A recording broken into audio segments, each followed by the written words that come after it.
Assalamualaikum warahmatullahi wabarakatuh. Selamat pagi pemirsa sekalian yang berbahagia. Salam pertanian untuk Indonesia. Pada kesempatan kali ini kita akan membicarakan pertanian dalam skala yang lebih luas, yaitu tentang perikanan sebetulnya. Ini yang akan kita bicarakan mengenai ikan mas. Ikan mas salah satu yang banyak dibudidayakan oleh masyarakat Indonesia. Tentunya ikan ini salah satu favorit saya juga untuk dikonsumsi. Ikan mas itu sebenarnya ada lumayan banyak, ada sekitar 10.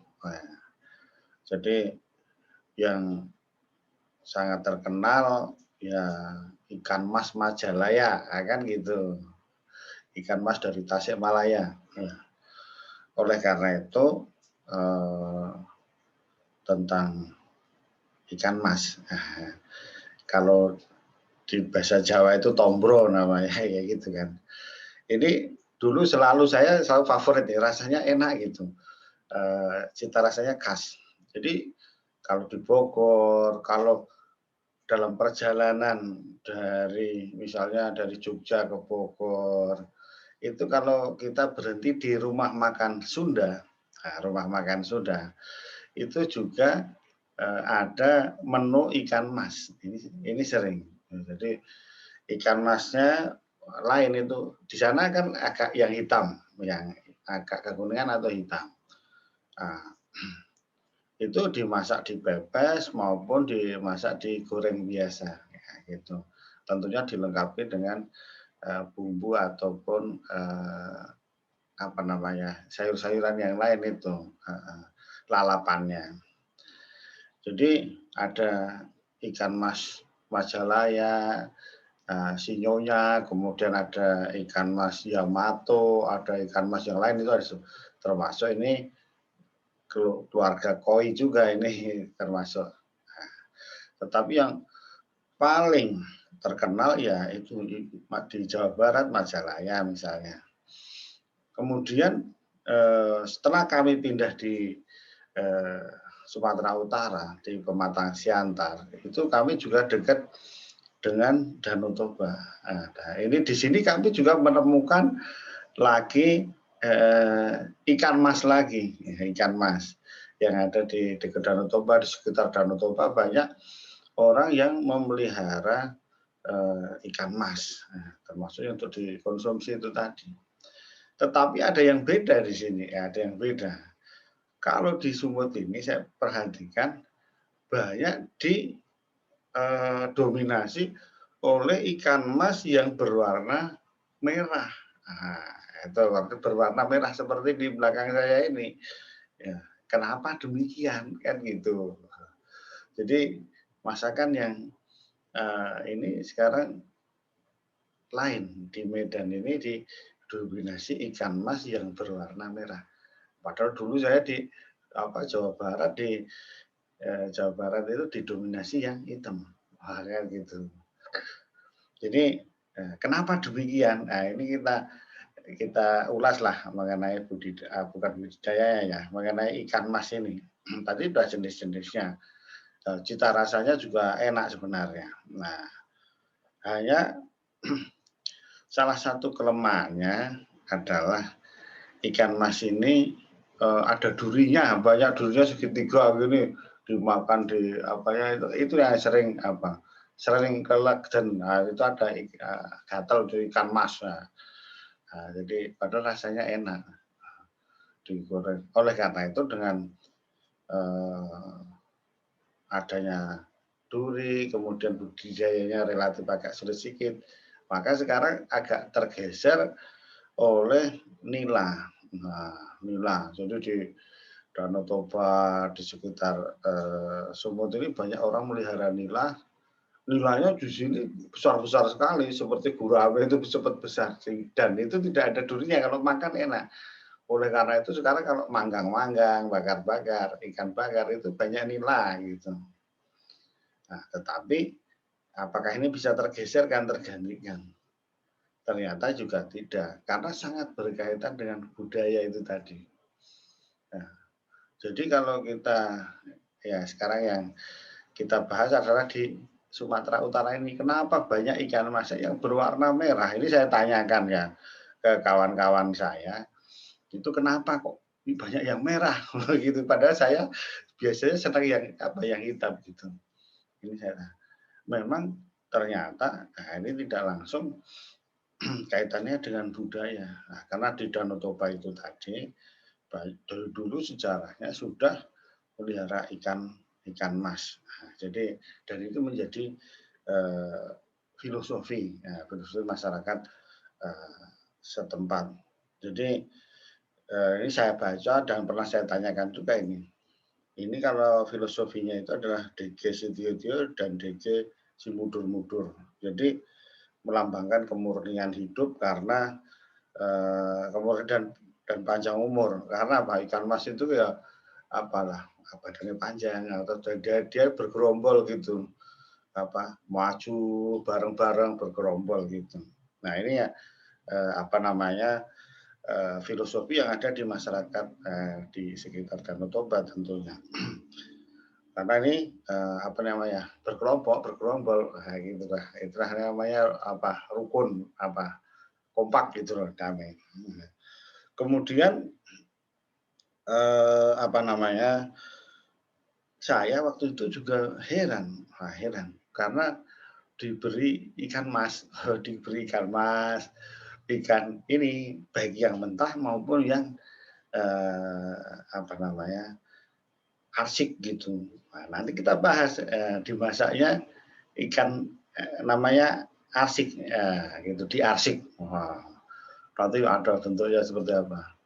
Jadi setelah saya tanya, setelah saya baca-baca juga, karena berkaitan dengan budaya tadi, ternyata pemberian ikan mas itu juga tidak main-main gitu, tidak main-main. Artinya ada filosofinya, ada berkaitan dengan siklus kehidupan tadi.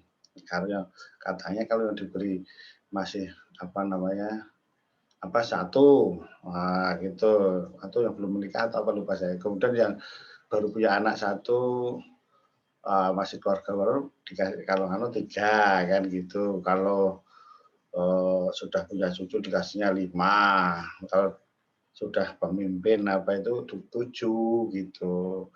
Jadi ya saya dulu waktu itu nggak tahu gitu, nggak tahu gitu.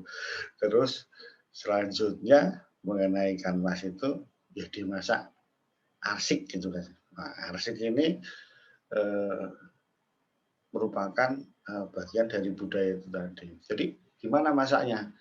Masaknya khas dari Sumatera Utara dikasih 16 bumbu. Nah, bumbu.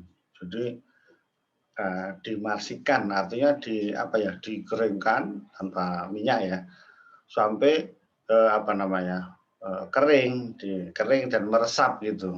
Jadi ini istilahnya masak kering ya masak kering. Jadi dikeringkan dimasak itu bumbunya banyak sehingga nanti akan meresap dan nanti berwarna agak kuning seperti sayur kuning itu gitu. Tapi kering gitu. Jadi ada 16 bumbu dan bumbunya khas.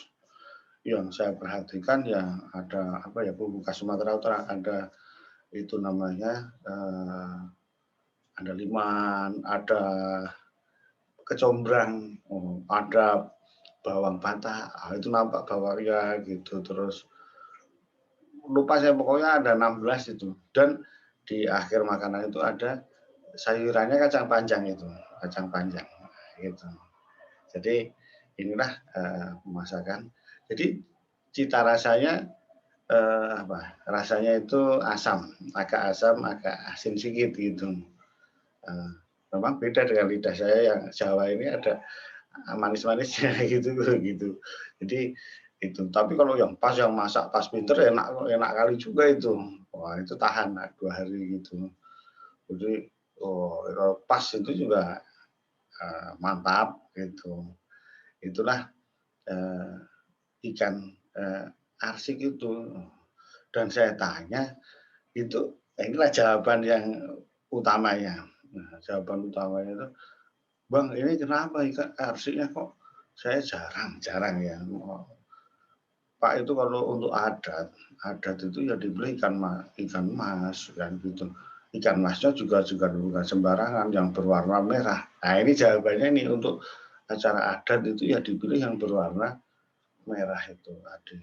Merah kan agak kekuningan itu kan menggambarkan yang lain gitu.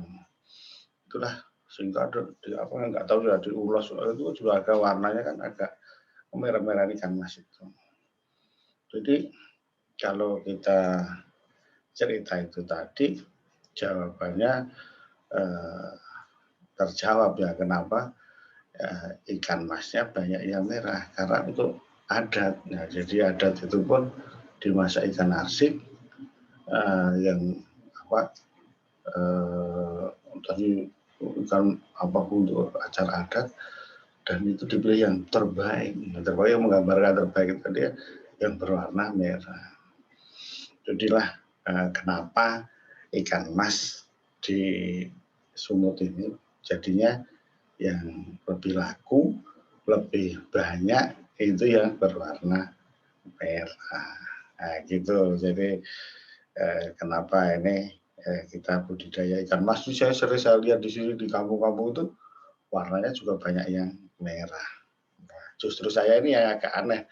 Sering saya beli ke pasar itu mencarinya justru yang hitam gitu lain gitu. Karena dulu kebiasaan di Bogor dulu ya carinya yang hitam gitu. Jadi ini ya kasanah kita dalam berbudidaya ikan mas. Tetapi ini dalam rangka kita dalam skala yang luas mempelajari budaya kita, kenapa memelihara ikan mas. Demikian pemirsa, mudah-mudahan cerita-cerita santai ini memberikan inspirasi dan informasi bagi kita semua petani di Indonesia. Terima kasih. Assalamualaikum warahmatullahi wabarakatuh.